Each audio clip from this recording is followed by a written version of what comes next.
Well, good afternoon, opera lovers, and welcome once again to Opera in the Sticks. This is your host, Milton Host, and today we will be hearing the radio premiere of P.D.Q. Bach's long-neglected half-act opera, The Stoned Guest, as performed by the University of Southern North Dakota at Hoople Heavy Opera Company. The house lights have already been blown out, and soon the great burlap curtain will rise to reveal the impenetrable forest in which a high-born lady of the lowlands, Donna Ribalda, finds herself lost. Lost perhaps, but not alone, for presently she is joined by the castanet-clicking Carmen Ghia, and later by an itinerant nobleman, Don Octave. Now the conductor, Maestro John Nelson, has fallen into the pit, and in a moment we will hear the sprightly opening chords of the overture.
was abducted, snatched from my bed by a clumsy fool who dropped me from my balcony.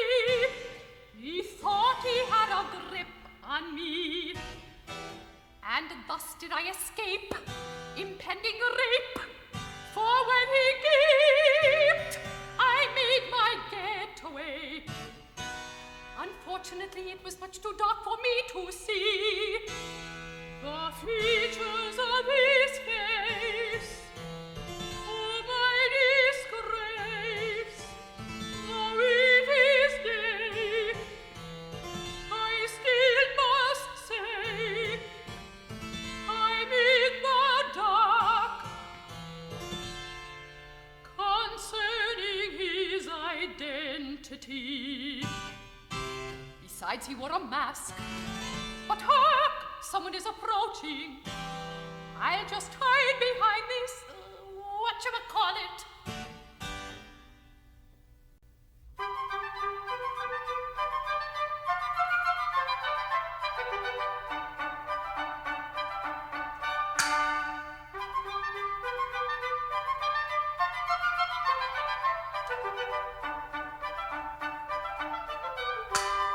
Now is the season when logic and reason are looked on as treason, and everything's fine. Willie and Mabel are under the table. They were not quite able to finish their wine. Never worry, never hurry. Life is funny and everything's fine.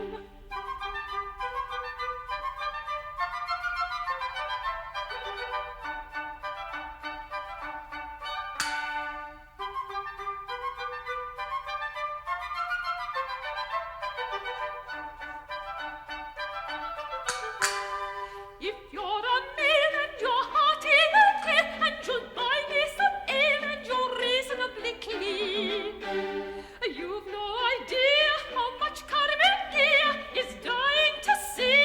You know what I mean. Never worry, never hurry. Life is funny and reasonably clean.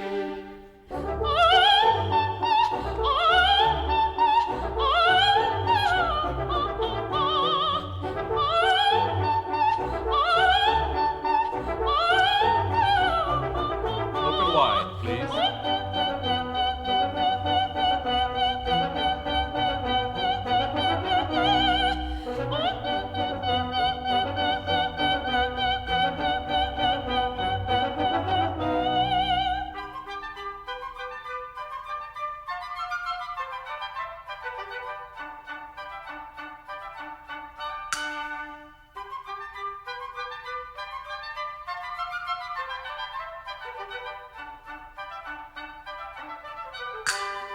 I can't endeavor to promise I'll never deceive you forever, and that's quite a long time. Though you may catch me, you'll never attach me, although you might ask me when I'm past my prime.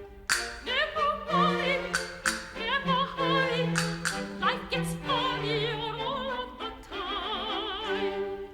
Never worry, never hurry, life is funny because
you were going to sing in Covent Garden.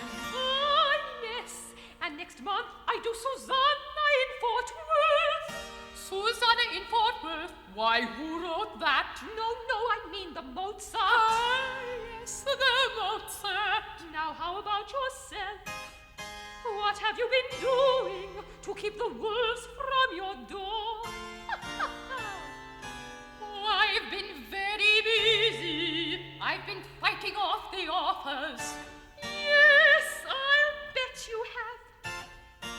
Well, I think it's about time we get back to the opera. What opera? The one we're doing now. Oh, dear, I'd quite forgotten. Let's see, where were we? Oh, yes. What's a beautiful high-born lady like you doing in a crummy forest like this? It's a long story, and I've already told it once. I'm sure once is enough. And how about you? How about me? How did you find yourself in the forest? I didn't. I lost myself in the forest. I was chasing a man, and here I am. You don't seem very concerned. Should I be concerned? There are witches. Witches? Snakes. Snakes. Swamps. Swamps. And spirits. Spirits. In the forest.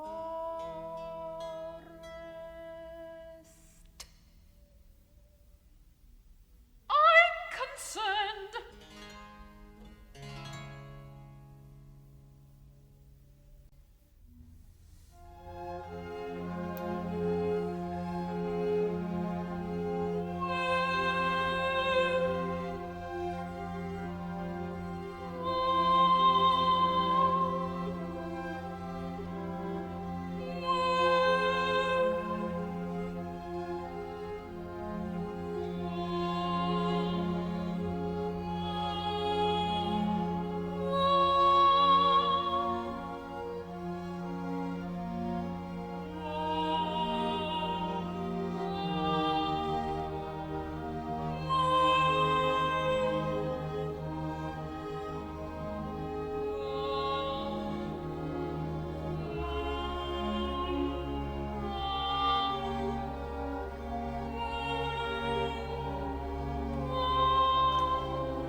Whatever shall we do? Is there room enough behind that whatchamacallit? Not enough for you. Very funny. Wait a minute. I have a clever idea. Wouldn't we be safer if you disguised yourself as a man? Oh, my. What a clever idea. Although I think perhaps that you might make a better man. All depends on what's available. Well, we haven't any time for arguing. I really think you have the better figure. I'm afraid that I might give it away. Yes, you might, since you do it all the time. Well, let's have a look. You are very, very handsome as a gentleman.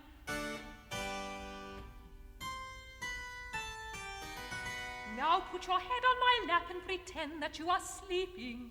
That won't be very difficult after the night I've spent.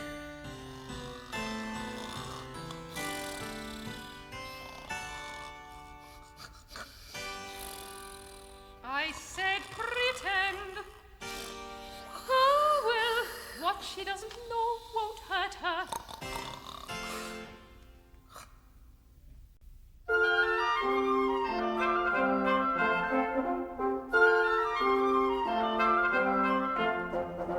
Look at me, look at me, look at me, and tell me what you say.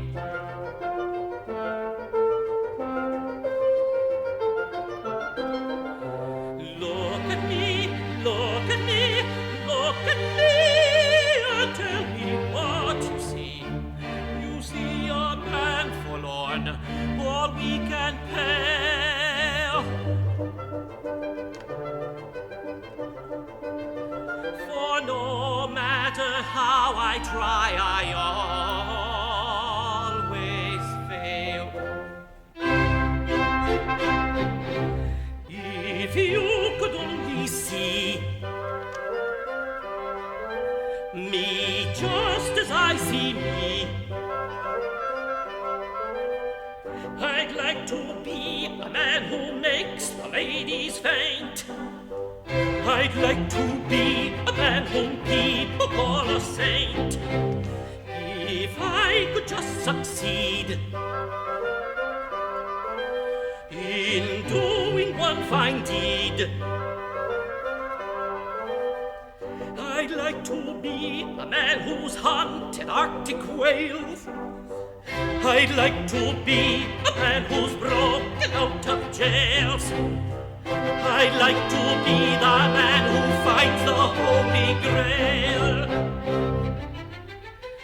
But it doesn't matter what I do, I'll always fail. It's really true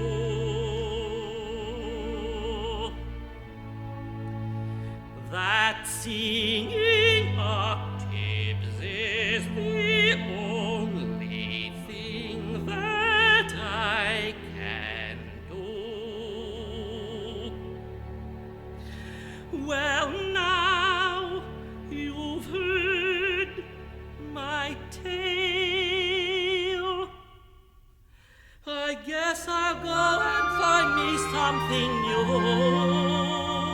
to fail. Look at me, look at me, look at me, and tell me what you see.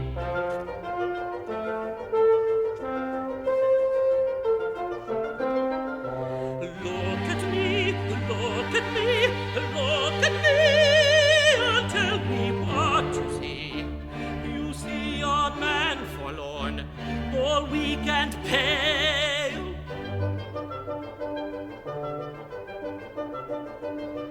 For no matter how I try, I always fail. I always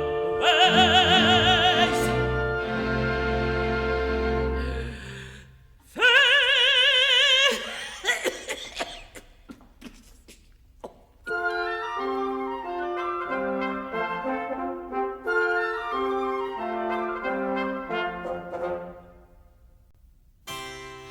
That's the end of my aria, and if it isn't too much trouble, would you mind applauding?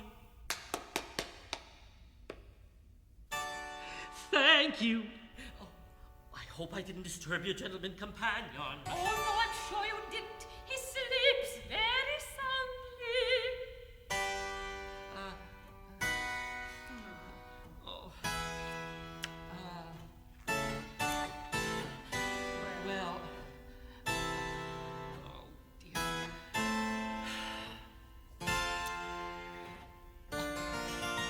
I'm not too good at making conversation. Can't you think of something to say? Well, perhaps we might feel more comfortable if you took off that mask. Mask! I forgot I had it on. That's the villain who tried to abscond with me.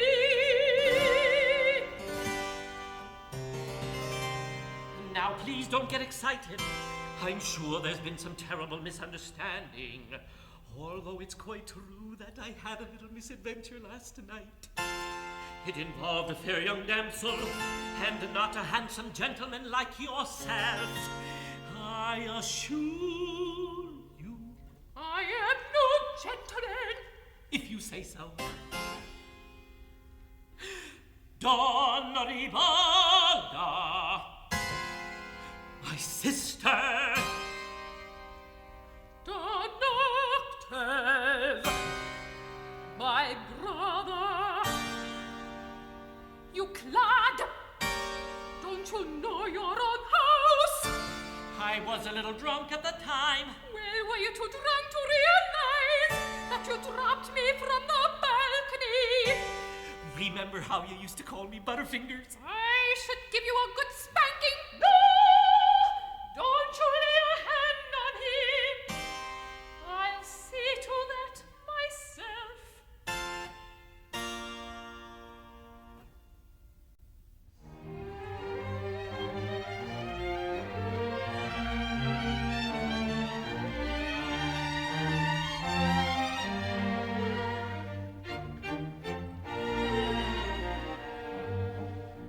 I'm sure I'd be a much more affectionate sister than she. Oh, yes, I'm sure you would be much more than she. I'm sure you'd be.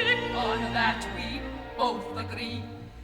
I'm sure you would be a much more affectionate sister than mine. You look so friendly and fine, much more than mine. You look so fine. Just name the place and time.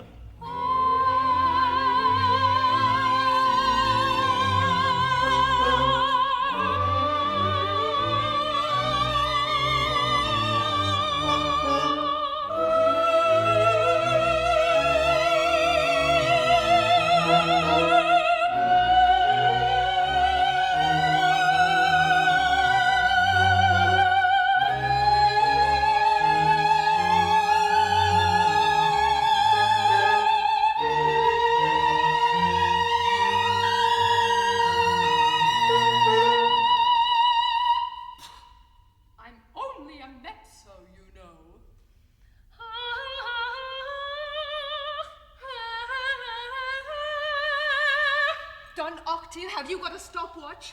Yes, love.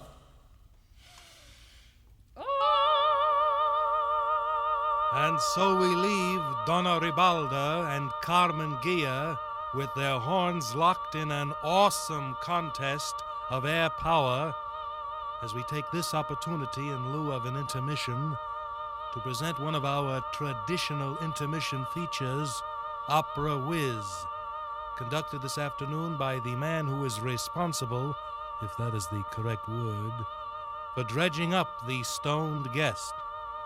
We will switch you to Professor Peter Schickele in the green locker room right after this message of interest.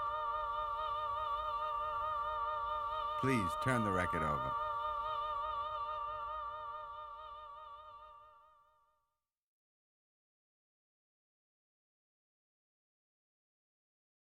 Hello there, opera lovers. This is Professor Peter Schickele over here on the other side of the record. And we're all set to go with another Opera Whiz. Our guest today is Mr.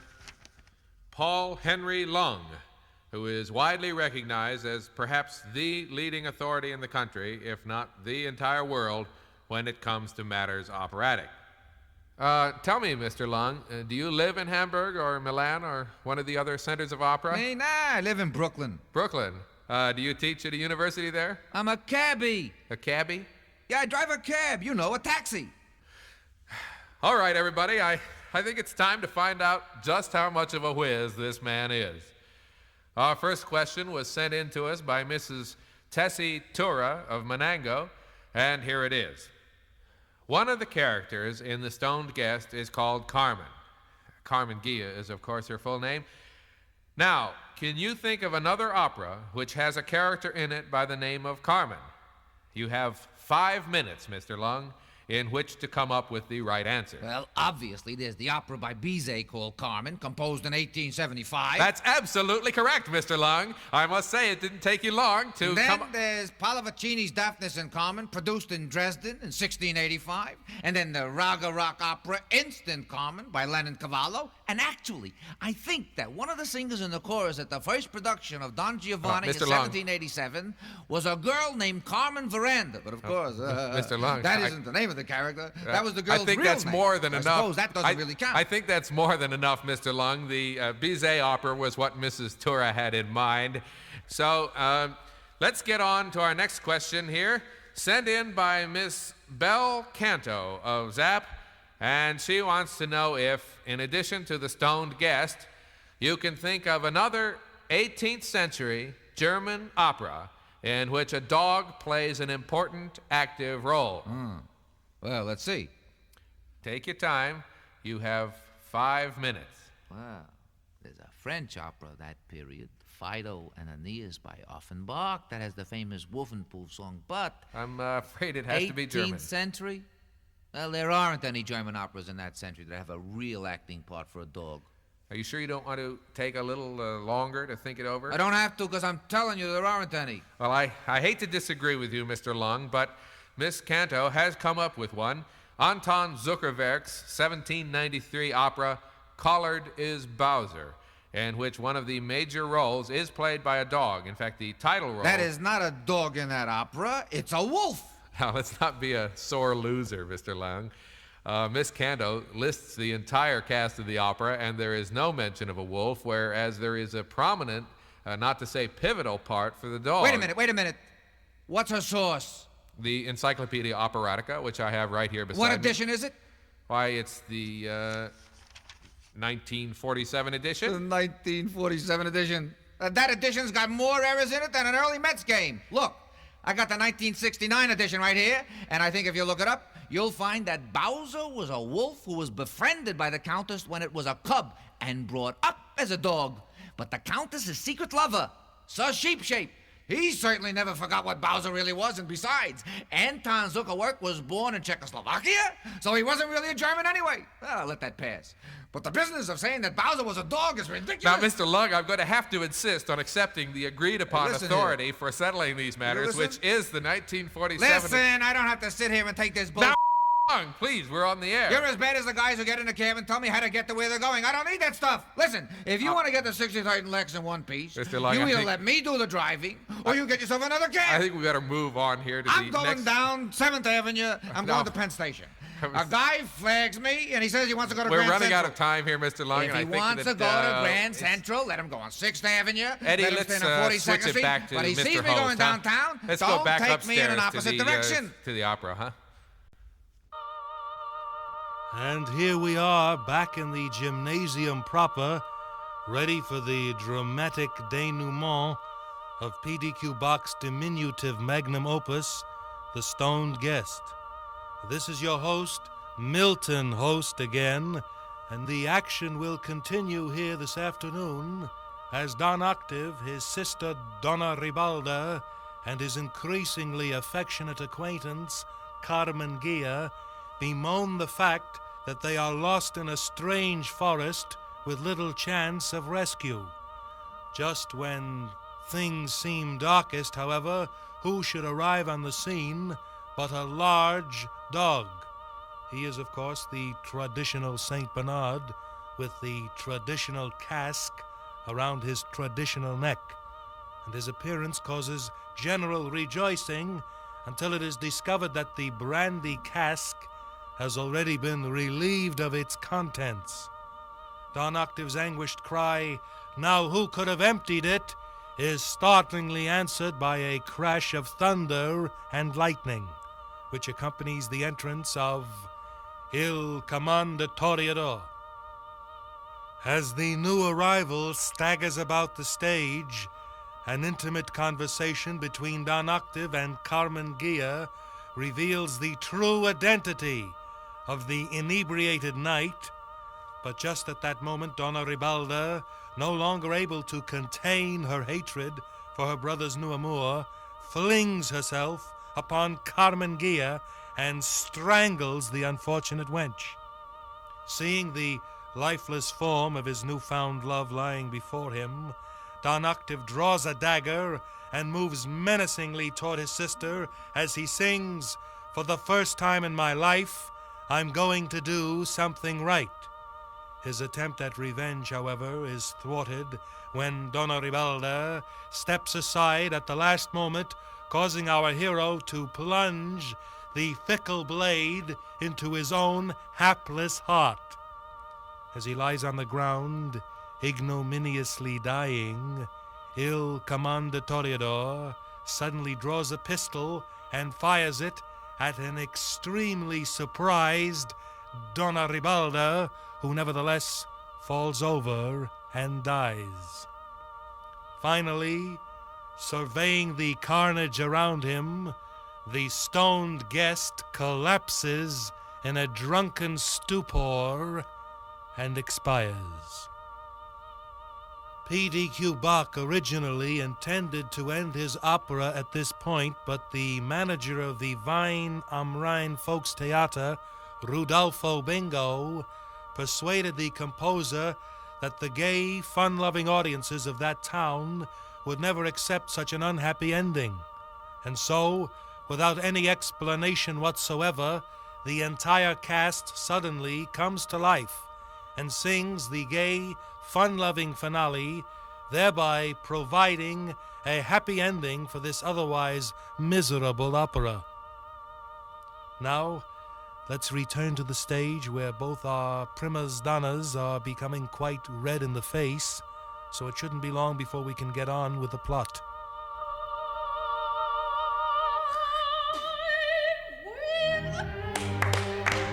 The winner is Carmen Ghia at 11 minutes and 23 seconds. It is nothing.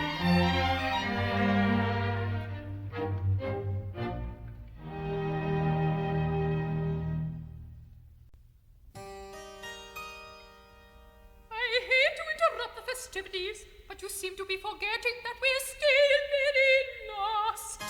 I hate to admit it, but she's right. She certainly is. Oh, it's starting to snow.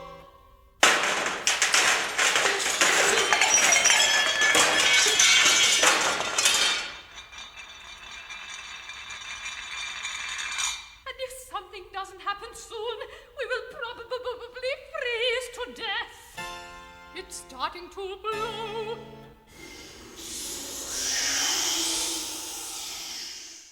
And if something doesn't happen soon, we will probably starve to death. It's getting dark.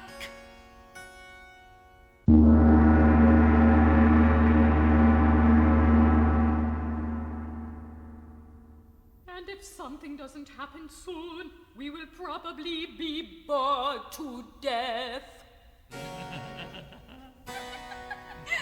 Speak for yourself.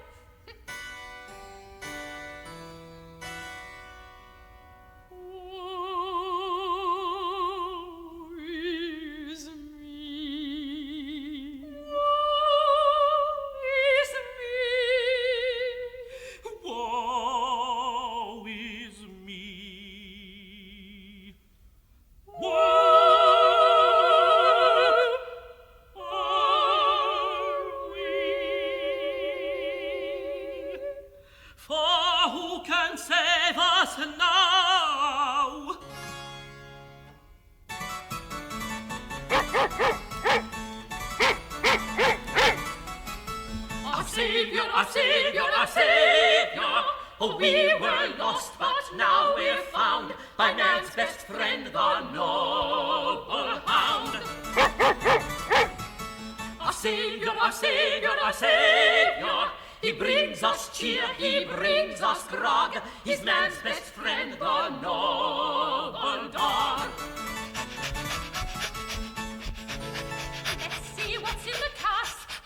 wonder if it's scotch or brandy. It's neither. It's empty. Empty. Empty. Now who could have emptied it?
Probably just a handout. Why is he staring at me so? He's staring at me. Do you know him? He's my father. Your father? Yes, my father. Not your father. And him, my brother, you filthy wretch.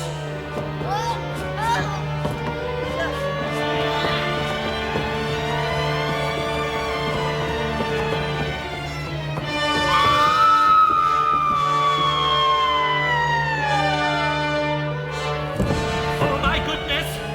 What have you done? What have you done?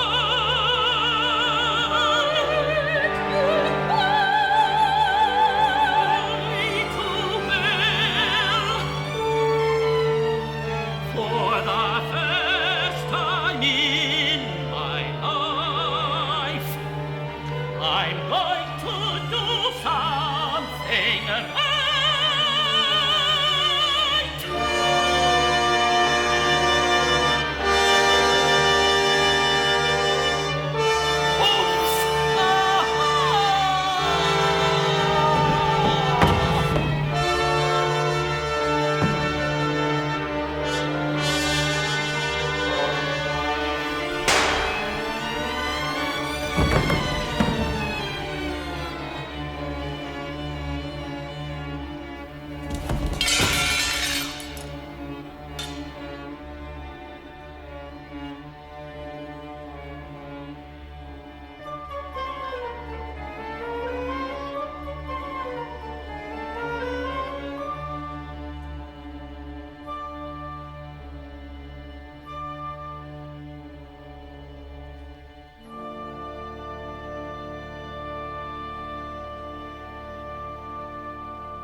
Oh Savior, oh Savior, oh Savior, we all were lost and now we're found by man's best friend, the noble hound. Oh Savior, oh Savior, oh Savior, he brings us cheer, he brings us grog, he's man's best friend, the noble dog. Happy ending, happy ending, happy ending.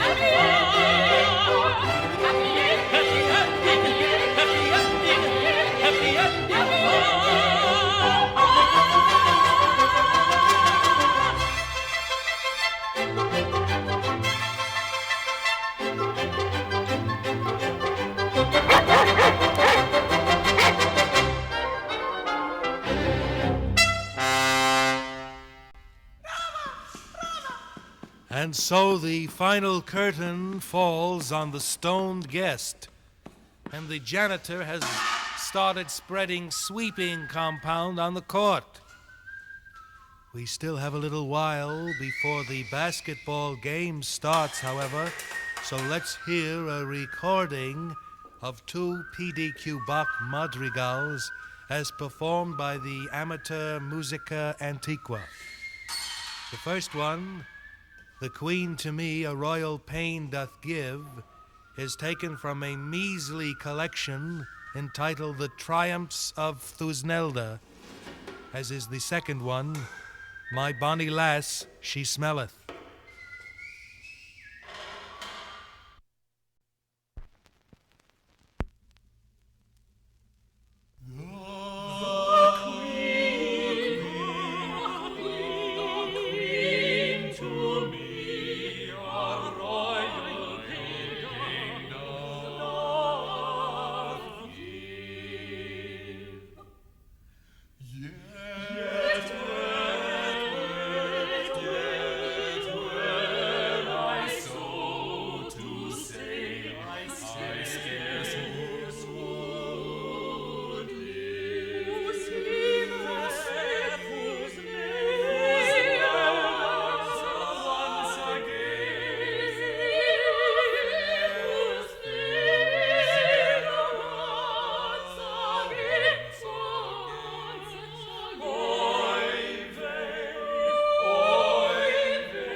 My bonny lass, she smelleth, making the flowers jealous. Fa la la la la la la la la la la la.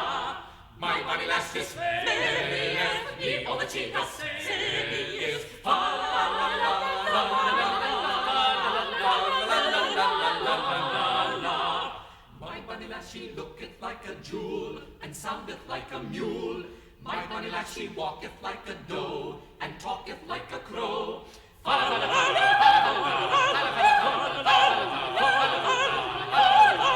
La-dee-da.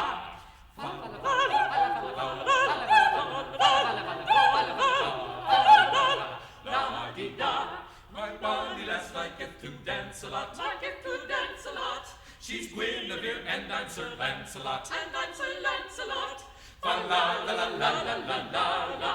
Fa la la la la la la. Hey, fa la la la la la la la. Fa la la la la la la. Fa la la la la la la la la. My bonny lass I need not flatter. What she doth not have doth not matter. Ooh la la la la la la la. Ooh la la la la la la la la. Ooh la la la la la la. Ooh la la la la la la la. My bonny lass would be nice, yea, even at twice the price.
This is Milton, host, saying goodbye now.